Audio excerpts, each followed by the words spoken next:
फुफेरी बहन को हुआ ममेरी बहन से प्यार।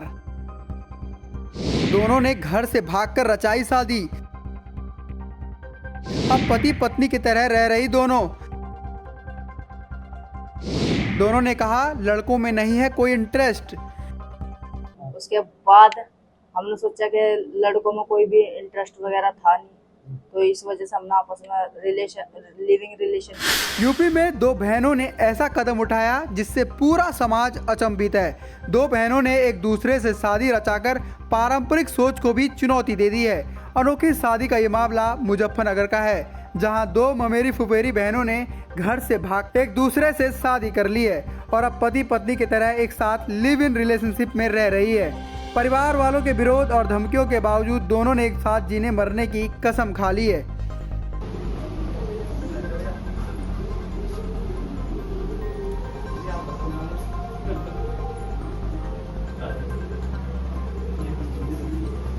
बता दें कि मुजफ्फरनगर जनपद के तिताई थाना क्षेत्र की रहने वाली निकिता और सिखेड़ा थाना क्षेत्र की दीपांशी की मुलाकात 1.5 साल पहले हुई थी।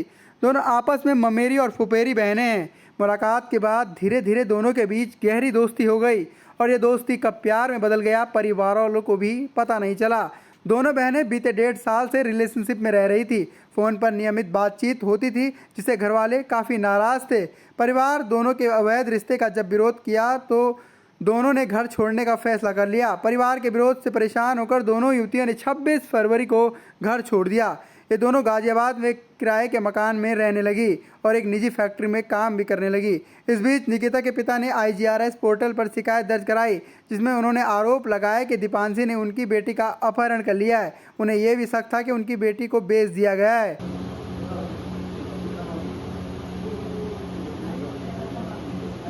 हालांकि पुलिस ने निकिता के पिता की शिकायत पर जब मामले की पड़ताल शुरू की तो दोनों युवतियां पुलिस के संपर्क में आई। दोनों को थाने बुलाया गया। जब ये दोनों थाने पहुंची, पुलिस वाले दोनों बहनों के रहन सहन को देखकर दंग रह गए, क्योंकि निकिता सिंदूर लगाए दुल्हन की तरह थी, जबकि दीपांशी पैंट शर्ट में दूल्हे की तरह थाने पहुंची थी। दोनों ने पुलिस के सामने अपने रिश्ते को स्वीकार किया और बताया कि वो दोनों 6 दिन पहले शादी कर चुकी है। क्या नाम है आपका? निकिता। निकिता, आपने शादी किससे की है? दीपांशी से। क्या कहेंगे, आपने एक लड़की होकर लड़की से शादी की है, क्या कहेंगे इसको? क्या क्या बस। खुश हो तुम? हाँ जी। कितने साल से आप रिलेशन में थे? 1.5 साल से। 1.5 साल में थे। कब, कितने दिन पहले शादी की आपने? हमने 6 साल। 6-7 दिन पहले। किससे खतरा है आपको? थाने भी पहुंचे थे आप लोग? मुझे अपने परिवार से खतरा है, अपनी बुआ से कुछ भी खतरा नहीं है। क्या क्या कह रहे हैं आपके परिवार के लोग? मेरे परिवार नु कह रहे हो, मतलब मेरी बुआ को भी धमकी दे रहे मारने की, हमको भी धमकी दे रहे मारने की। हाँ जी। क्या कह रहे हैं?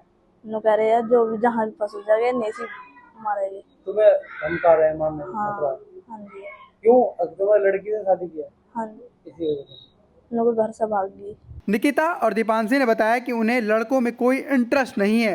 दोनों ने एक दूसरे को पूरी तरह समझा और इसी समझ के चलते साथ रहने का फैसला किया। दोनों ने कहा कि उन्हें अपने घरवालों से जान का खतरा है। क्या नाम है आपका? दीपांशी। दीपांशी, आपने किससे शादी किया है? क्या नाम है उसका? निकिता। अच्छा, क्या लगती है आपके रिलेशन में? मेरे मामा की लड़की। अच्छा, कैसे आप रिलेशन में आए? कितने समय से आप रिलेशन में थे? कैसे शादी की? 1.5 साल से। अच्छा, कहाँ पहली बार मुलाकात हुई? कैसे? इसके घर पे। अच्छा, कैसे शादी की? कहाँ कोर्ट में पहुंचे थे? कहाँ पे आपने? हम 1.5 साल से रिलेशनशिप में थे। उसके बाद मतलब एक दूसरे को पसंद कर लिया। फिर हमें मतलब आपस में ही हो गया। उसके बाद हमने सोचा कि लड़कों में कोई भी इंटरेस्ट वगैरह था नहीं, तो इस वजह से हमने आपस में लिविंग रिलेशनशिप कर लिया। अच्छा, तो अब आप थाने पहुंचे थे, किससे आपको खतरा है? क्या? मेरा मामा से। अच्छा, क्या खतरा है? क्या धमकी दे रहे हैं आपको? मारने की और गाली गलौज कर रहे हैं। अच्छा, वो क्या काम करती है? आप कहाँ तक पढ़ी हुई है? जी मैं BA पढ़ी हुई और काम मैं कंपनी में करती हूँ। अच्छा, क्या संदेश देना चाहते हो समाज से? आपने लड़की से शादी की है, लड़के से शादी नहीं की, क्या संदेश देना? यही कि मैं मतलब मेरी इच्छा थी और कुछ मेरा इंटरेस्ट लड़कों में था नहीं, तो इस वजह से मैंने लड़की से शादी कर ली। बहरहाल पुलिस ने शिकायत दर्ज कराने के बाद दोनों को सुरक्षित दीपांशी के घर भेज दिया है। आपको बता दें कि निकिता केवल 5वीं तक पढ़ाई की है, जबकि दीपांशी BA तक पढ़ी है और दोनों एक ही कंपनी में नौकरी करती है। दोनों की अनोखी शादी अब पूरे इलाके में चर्चा का विषय बना हुआ है। पंजाब केसरी TV के लिए मुजफ्फरनगर से अमित कुमार की रिपोर्ट।